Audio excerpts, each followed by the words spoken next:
میں نے قبول کیا کا مطلب ہے کہ میں نے لڑکی کو ویسے قبول کیا جیسی وہ ہے.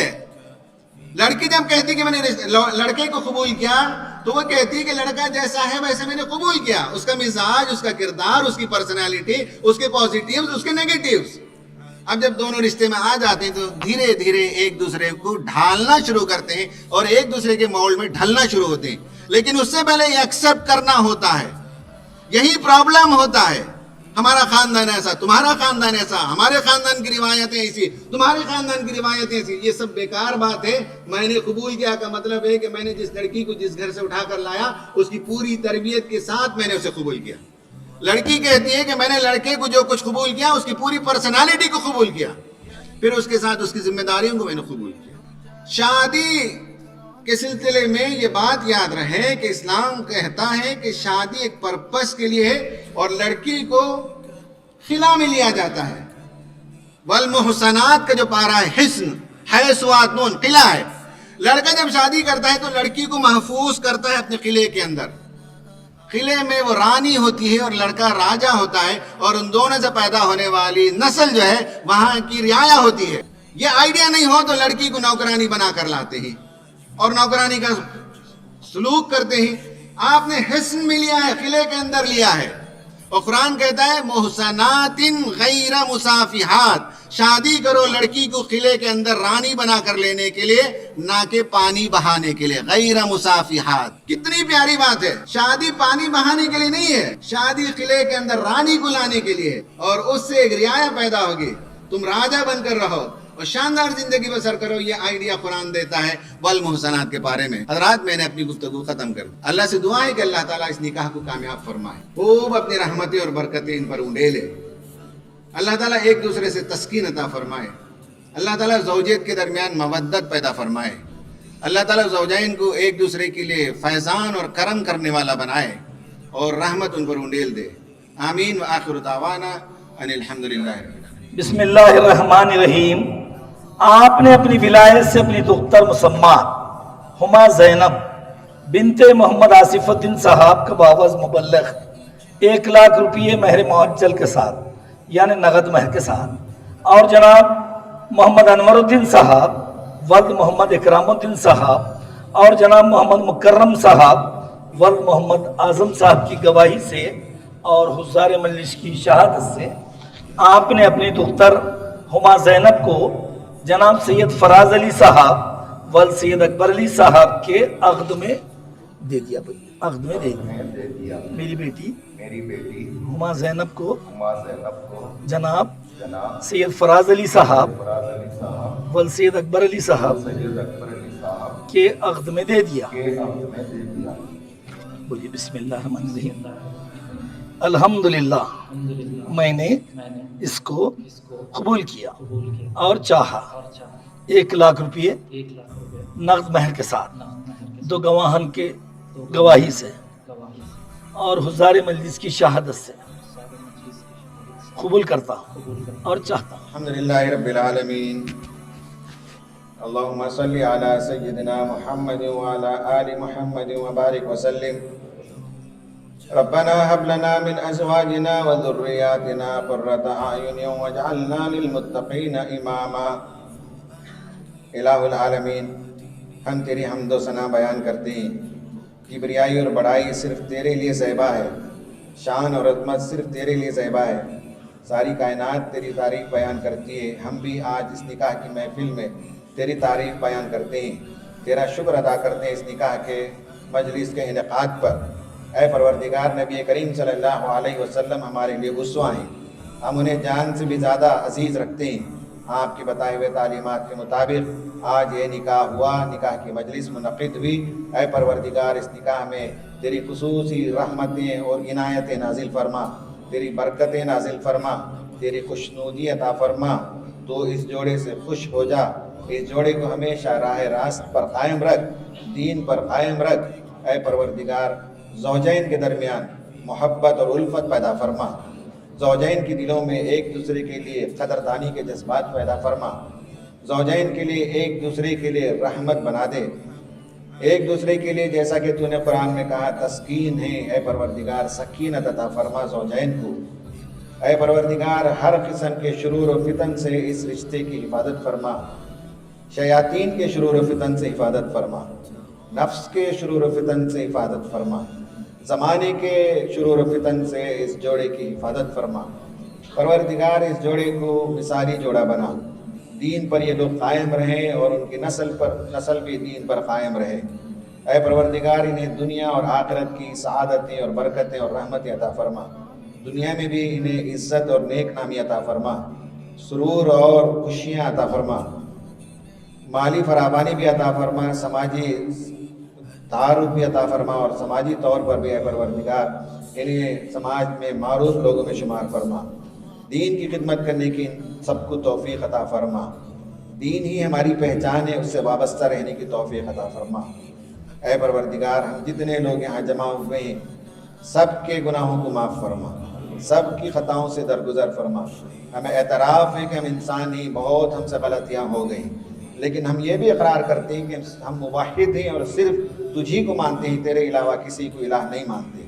اے پروردگار اس صدقے سے ہم تجھ سے دعا کرتے ہیں کہ ہمارے گناہوں کو معاف کر دے، ہماری زندگیوں میں خیر و برکت عطا فرما دے، اور ہمیں اسلام پر چلنے کی توفیق عطا فرما، ہمیں اسلام کا نمائندہ بننے کی توفیق عطا فرما، ہماری زندگیوں میں خوشیاں عطا فرما، ہمارے بچوں سے ہماری آنکھوں کی ٹھنڈک عطا فرما، ہماری بیویوں سے پروردگار ہماری زندگیوں میں خوشیاں اور رونق عطا فرما، دنیا اور آخرت کی کامیابی سے اس جوڑے کو بالخصوص اور بالعموم ہم سب کو سرفراز فرما۔